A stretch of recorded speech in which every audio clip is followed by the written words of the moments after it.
Hey everyone, welcome to week 7. This video is really about week 6 in the 1619 project. Just wanted to highlight a couple themes in terms of your essays, things I saw there. Brief overview of the project, which I think you all understand, but just so that we're all on the same page. A couple of different pros and cons that I want to sort of group thematically that you wrote about, and put the project and our exercise in a larger historiographical perspective. How does it fit into the course? The 1619 project, as you're all well aware, is named for the date of the first arrival of Africans on American soil and seeks to, quote, place the consequences of slavery and the contributions of Black Americans at the very center of our national narrative. And clearly, the project is meant to be a rebuttal to the standard nationalist history that we're all very familiar with, that glorifies freedom and equality, and admits that, yeah, we had slavery and that wasn't awesome and maybe not up to our ideals, but it's over. So we're good. Progress has been made. We've become better. We've become more perfect as a union. Everything's fine. And this project is trying to decenter that narrative and think about when you look at Black poverty, more crime, fewer college degrees. When you look at the statistics, Black versus white in America, some people who want to believe in this standard narrative of progress and that everyone is now free and equal see that people who don't succeed as well as others because they have fewer college degrees, they have more crime, they have more poverty, whatever the metrics might be, when you see those things and you think, okay, well, everyone's free and equal now, so they're just lazy. They're just not working hard enough. It's their fault. Hannah Jones is asking us to consider what else could we possibly expect after the long history of enslavement. Black Americans were enslaved for 250 years. They've been free for about 50. Not many generations of African Americans, 2, maybe 3, have had even the hope of the educational opportunities that others have had. And we all know they're not exactly equal today either. Chances to establish credit, to get loans, to build capital, start businesses. Just 2 generations ago, Blacks couldn't eat in the same dining rooms, use the same restrooms. It wasn't that long ago. So we're just supposed to pretend that hundreds of years of depriving an entire race access to education and capital suddenly disappeared in 1964 with the Civil Rights Act. So, according to the project, if you want to improve modern society, if you want better racial justice, if you want more socioeconomic equality, you have to understand how we got to where we are. You have to understand slavery and its ongoing legacy and see it as central to American history, not just some aberration, something that's over now. We have to grapple with that tension. We have to grapple with the ideals of American liberty and justice and freedom have been spread out very inequitably, and there are ongoing implications for that. That's the project's general aims, and it does it in a very provocative way, as you've all noticed, which is to claim that we should think in terms of 1619 as the foundational year of the United States rather than 1776. Because maybe America never would be what it became without it having supported the institution of slavery as much as it did. As I mentioned, controversial position, I think you've noticed this. Let's work through some of the implications. Let's look at the pros and cons, look at the historiography, and make a little bit more sense out of this. There's a lot of advantages and disadvantages in trying to refocus on 1619. Allow me to summarize what I think are the 4 biggest themes in terms of the pros and cons. You all talked about some of these to some extent. You didn't have enough space to really go through a comprehensive list. This is not a comprehensive list. But here are the 4 most common themes that I saw over and over again, which is good because I think the 4 most important. The first one is an effort to recenter American history around Black Americans. And the advantage for this, the reason for doing it, is that it attempts to augment the standard narrative that we're all familiar with, where whites are at the center. And instead, focus on the many, but generally entirely ignored contributions of African Americans and their patriotism, which Hannah Jones emphasizes over and over again. Their patriotism towards building the country into a more perfect union. On the other hand, conversely, there's strong criticism that no one group should be centered. In the way that 1619 really focuses on the African American experience, no one group should be centered. Friedersdorf, one of the authors we read, talks about Native Americans, Chinese Americans, Japanese Americans. Basically, any non-white group has been oppressed. They've resisted. They've contributed to America's growth and success in various ways. So it's unfair to put any one group at the center. Okay, so this is the issue of recentering. Pros and cons there. Issue number 2, factual disputes about historical inflection points. One advantage of the project is that it gets us to think about what constitutes a founding. Like, what is the origin point? Is it the economic engine that really got going in 1619 when you had free labor to exploit? Or was it the ideals of liberty and justice and pursuit of happiness that we see written down in 1776? I think it's good to have a conversation about those. One advantage of the project, okay? On the other hand, you can focus on the wrong founding date. As critics have argued, 1619 is just wrong, right? It doesn't account for enough things that were happening in 1776. It ignores too many factors leading up to the Revolutionary War. It's simply not factually accurate, critics have said, to say that slavery was central to revolutionary aspirations. So that's point 2, factual disputes about historical inflection point. What year is really critical? Point 3 out of 4, the centrality of race in American history. On one hand, it's good that we should talk more about race explicitly. That's not part of the standard of American history, right? It's not all pretty, as you know. Conversely, centering on race may be detrimental. Doesn't that further create racial tensions and divides that we're trying to deal with right now? Does the 1619 project really bring people together or push people apart? And critics said it's really a lot more divisive than it is unifying, and so dangerous in that respect. Lastly, point 4, and I think this is the biggest one, the biggest source of criticism here, and it comes down to a representation of U.S. history, both internal, like how we see ourselves and our own history in this country, and external, how do other people see us? One advantage of the project is it really forces us to be a bit more honest about how slavery was central for developing such a strong economy and the U.S. becoming the world power that it did. It forces us to be realistic about ongoing implications of a long history of slavery and oppression. Conversely, the project has been accused of being overly ideological and polemical, to focusing on slavery above all the other shitty things that the U.S. government has done to non-whites. And it makes the national history that many people are very comfortable with look very depressing and misguided, rather than a beacon of hope for the ideals of freedom, liberty, justice, equality, and so on. And that's not a national history people are necessarily comfortable with. Okay, so those are the 4 things I wanted to highlight. Recentering Black Americans, factual disputes about historic inflection points, centrality of race, and representation of U.S. history. How does this project and our exercise with it, the critique, fit into a class on historiography, the making and writing of history? Allow me to highlight a few points, just 3 points here, about the historiographical debates.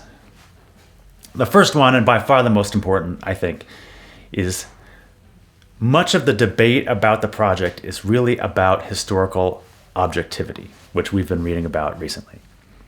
All 3 articles we read, and others, if you read them, many of you commented on various articles that were in the magazine, which was outstanding.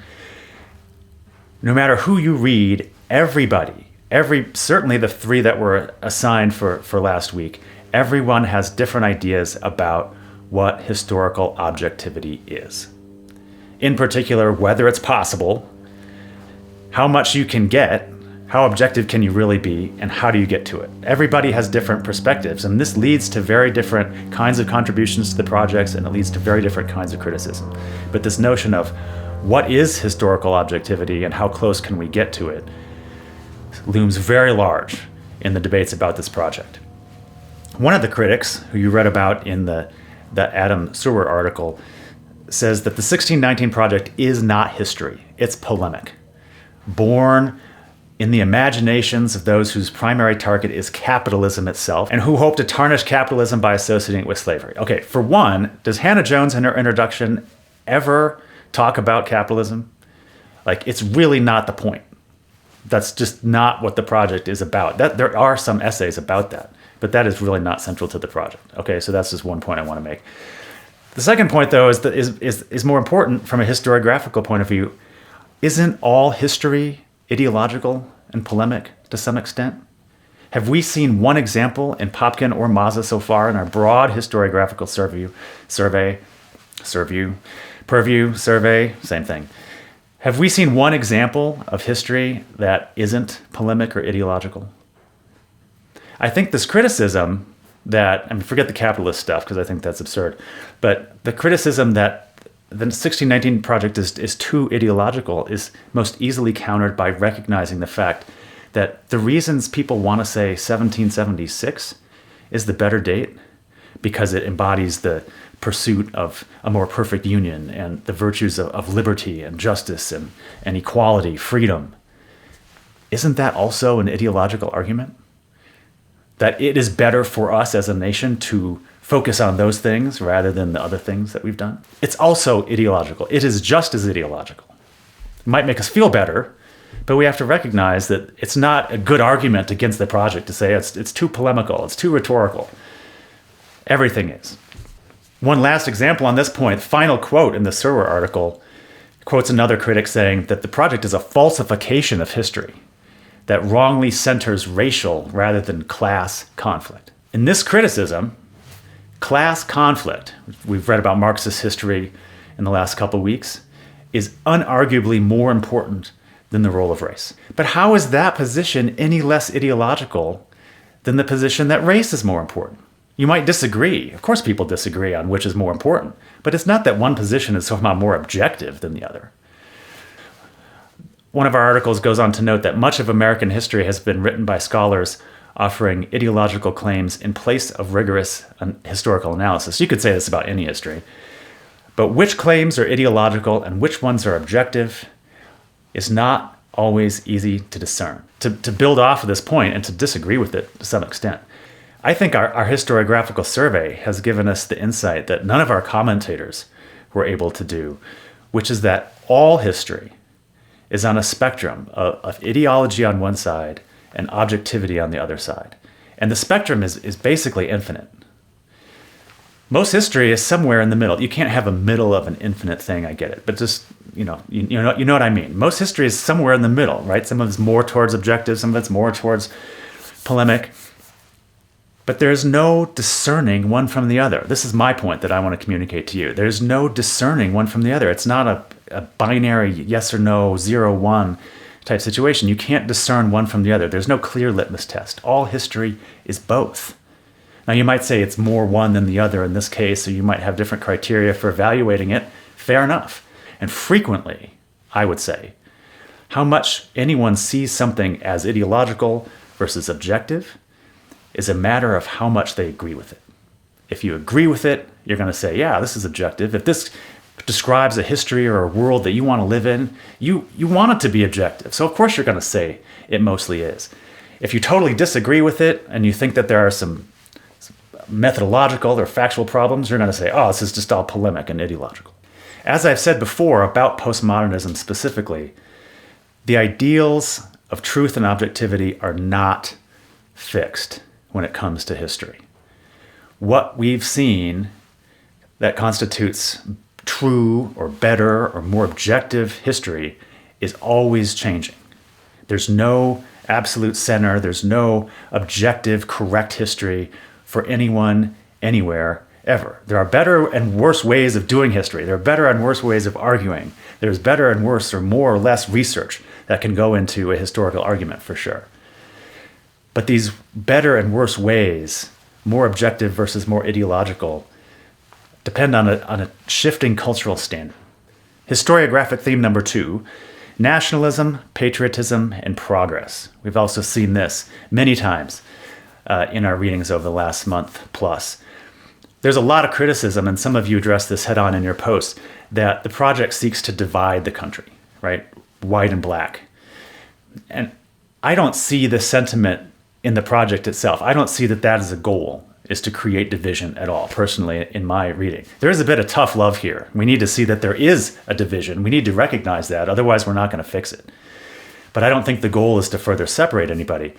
Patriotism and this idea of progress and nationalism, sort of the way they've been intertwined, the way we've seen it intertwined many times throughout Popkin in particular. One of the articles quotes historian David Blight: "The biggest obstacle to teaching slavery effectively in America is the deep, abiding American need to conceive and understand our history as progress. The story of a people and nation always improving, always seeking the improvement of mankind, the advancement of liberty and justice, the broadening of pursuits of happiness for all." And so as one of the critics put it, the clash between the 1619 Project authors and the historian critics represent a disagreement over the trajectory of American society. Was America founded as a slaveocracy? And therefore, are current racial inequities the natural outgrowth of that? Or was America conceived in liberty, a nation haltingly redeeming itself through founding principles? I think Serwer's point that there's a fundamental disagreement about the trajectory of American society, I think that's right. But I think to some extent it misses the point of the project, because whether or not you think or you agree with the idea that America was somehow founded and the Revolutionary War was sparked by a motivation to preserve and promote slavery, even if you completely reject that fact, and there's not a lot of evidence that that was actually true, as critics have pointed out, even if you reject that fact, I don't think it compromises the larger goal of the project, which is to suggest that Americans have made less progress than they think. One goal of the project, I think, is to challenge this notion that progress has been happening as much as the standard narrative portrays, and that we need to see sort of a dialectic in history. We read about this a few weeks ago, this sort of opposing forces. On one hand, there's the ideal of progress and freedom and equality, but on the other hand, there's a conservatism that tries to preserve power and conserve power for the people who look like the founders. To say that 1619 is the foundation of the country replaces the ideals of liberty and justice and so on that most people agree are good things with slavery, which is generally agreed to be a bad thing, right? So it takes a very different, it completely shifts the perception of US history as sort of an optimistic improvement one to a pessimistic negative one. And so people are naturally threatened because it takes the nationalist progress out of US history. But what if the history of the United States was simply not the pursuit of a more perfect union, but a deliberate oppression and resistance by the oppressed? As we've seen in our historiographical survey, both make sense. And whichever is right, whichever you might agree with more, is determined less by any kind of objective truth to history than by whichever version of history makes more sense by people at a certain time. So now, I think we could agree 1776 is sort of, in general, the preferred date for these reasons. It sounds good. It sounds like something we should aspire to, even if we haven't quite gotten there. It's pursuit of a more perfect union. We want those ideals to be central to American identity. 400 years from now, hypothetical thought experiment here. Imagine the US is no longer a world power, which is very possible if you think about the cyclical nature of empires rising and falling as we've seen throughout history. 400 years from now, let's say America is really not on the world stage in a way that it is now. What is the narrative of US history going to be then? Is it going to be the 1776 version? Or is it going to be the 1619 version that really emphasizes the tension between the ideals of liberty and the fact that there's been ongoing repression? The country is going to look a lot different demographically in 400 years. What kind of history or narrative is going to be most useful to those people? What year is going to make most sense to revere as the founding date 400 years from now? Lastly, I just want to mention this briefly. This is the third of three sort of historiographical points I want to make. The nature of expertise. And I don't have a lot of answers to this question. This is stuff I think we should keep in mind. Does it matter that Nicole Hannah Jones, the founder of the project, wrote the introductory essay? Does it matter she's not a historian? Would she have gotten the same criticism from historians if she were a professional historian herself? I think many of the criticisms would remain. There's a lot of very strong claims that I'm not sure are very well supported by historical evidence. But I think the tone of the criticisms would have been very different. A related question: would Nicole Hannah Jones, the founder of the project, have even made the same claims? Historians are trained and ingrained with the idea in graduate school. We take a solemn oath that we don't make very strident claims about historical narrative. We make very measured claims, heavily grounded in historical evidence. This is the Rankian method at work, still alive and well in the graduate seminar. I think there's a kind of a turf war at work here to some extent, because what would the role of the professional historian be if anyone, like a talented journalist, like Hannah Jones clearly is, could come along and simply reframe history with a singular project like this? On the other hand, had she not made the strong claims that she did about focusing on 1619, would anyone be talking about this project? Had she just come out and said, we need to think more carefully about race and the legacy of slavery? People have been saying this for a long time. We wouldn't be talking about it. But because it has a very strident tone to it at times, and a very measured one at other times, we're having a discussion that I'm not sure we would be having otherwise. Journalists can do this in a way that professional historians maybe can't. And so it's a very interesting, I think, professional dynamic between the journalistic side and the professional historian side. But I think these are questions about expertise and disciplinary boundaries that we have to keep in mind when evaluating the debate about this project.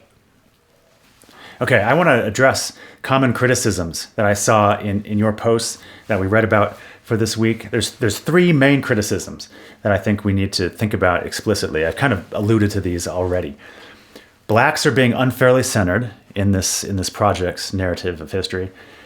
There's factual disputes about whether the U.S. was founded to preserve slavery, and if it wasn't, then maybe the project's arguments don't make sense. And should we put any stock in this 1619 history thing because it's leaving so much out? These are, I think, the three main most common criticisms. I would say that most criticism, most debate and rebuttals really are disagreements about how literally we should take the project and its scope. And I think it represents some confusion, misunderstanding, misinterpretation on everyone's part, including the project founders about and contributors about what the project is really for. What is it really trying to do? In my view, and this is my view, you may have read it differently, much of the criticism that we read about makes a lot less sense if one decides that the project need not be taken literally. Is it an effort to completely rewrite history or just reframe it and replace whole cloth one narrative with another one? To take the white-centered Founding Fathers view, 1776, scrap it, and install the 1619 Black American version? Is that what the project's trying to do? Some people say, yeah, that's absolutely what it's trying to do, and we don't want to do that. Other people say that's not really its goal in the first place.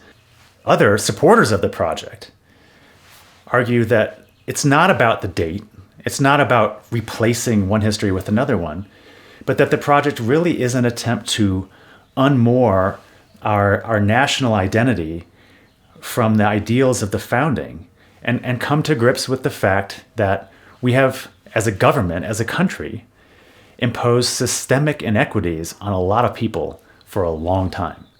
And that is just as much a part of American history as all the great wars and battles and independence and so on and so forth.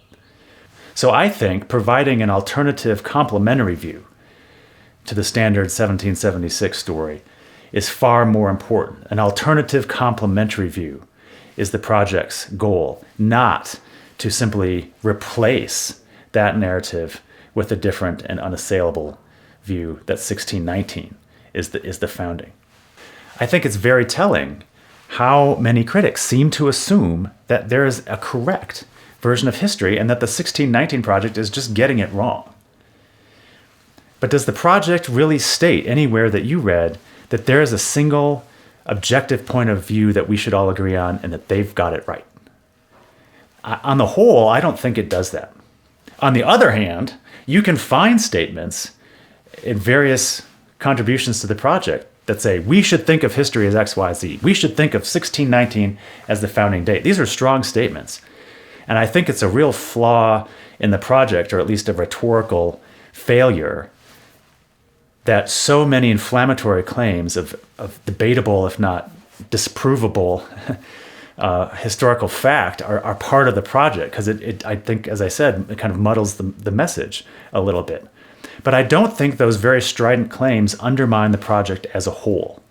I think it's very hard or very ungenerous to read through the variety of perspectives in the whole magazine, the variety of contributors, and come away thinking they're trying to fundamentally replace all of history with just that one singular magazine, a fundamentally different narrative, and say, this is it.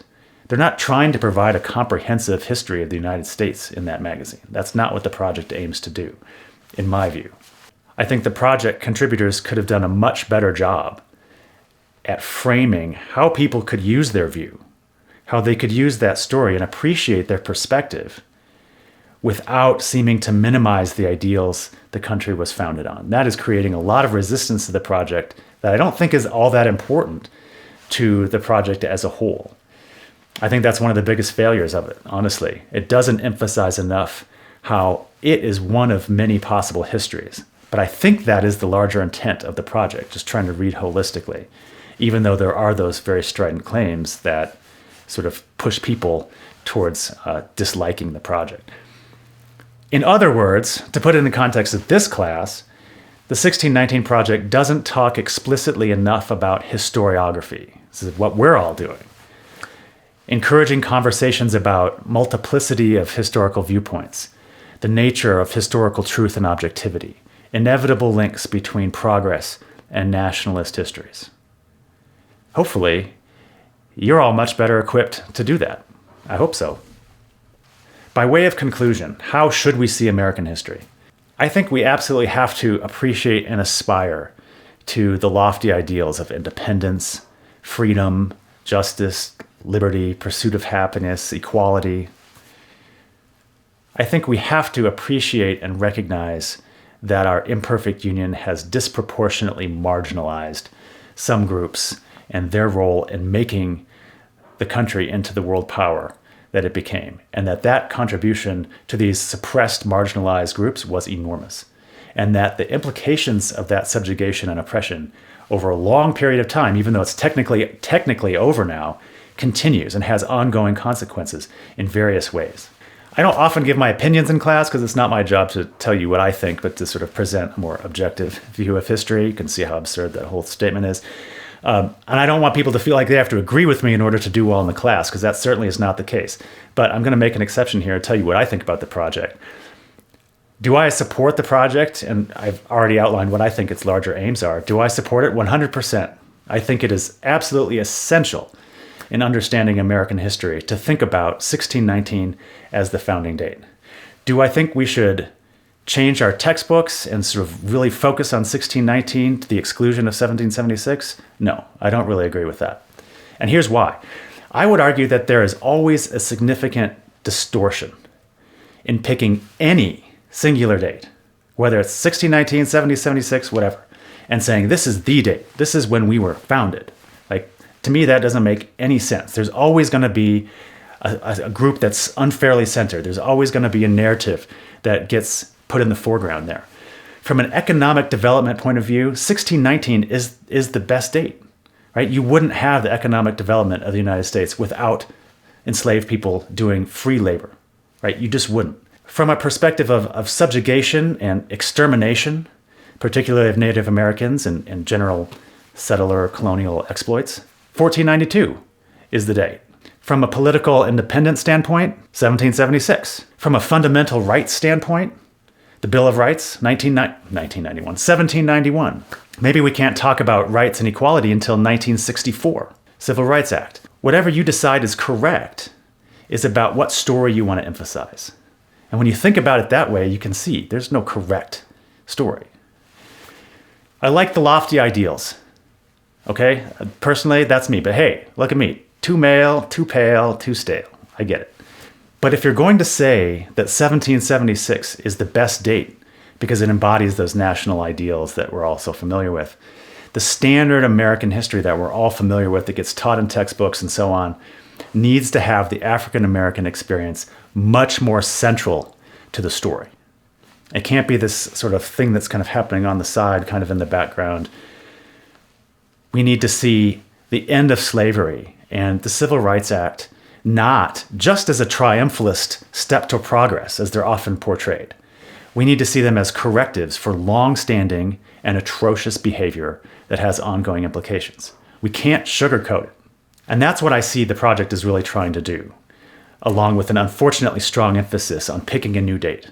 But that idea that we need to have the African American experience much more central in the standard story, whatever date you decide to embrace, to me, that's the fundamental aim of the project. But I think, again, it got sort of muddled because they took a very strong rhetorical stance because no one would be talking about the project if they didn't. So to understand American history, in my view, is to understand that there are lots of stories, right? This has been the lesson of the class so far. Look, if you haven't learned anything in the class and you're not planning on learning anything else, this is the lesson.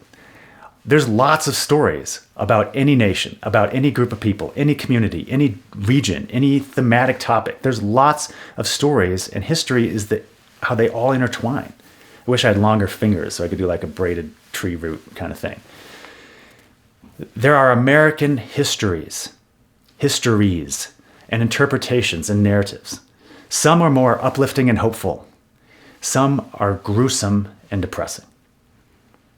But it's how they all come together that gives us hope for making a more perfect union.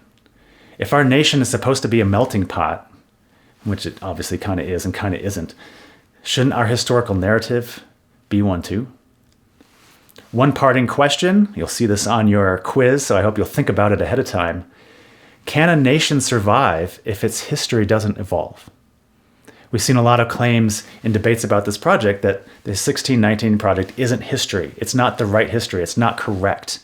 Again, think about people 400 years from now. What's going to be correct for them? What kind of history are they going to need for what they want to do? That's it for this week. A couple of Maza chapters and reflections this week, kind of back to normal. Hope you're all doing well as spring slowly starts to roll in. Take care.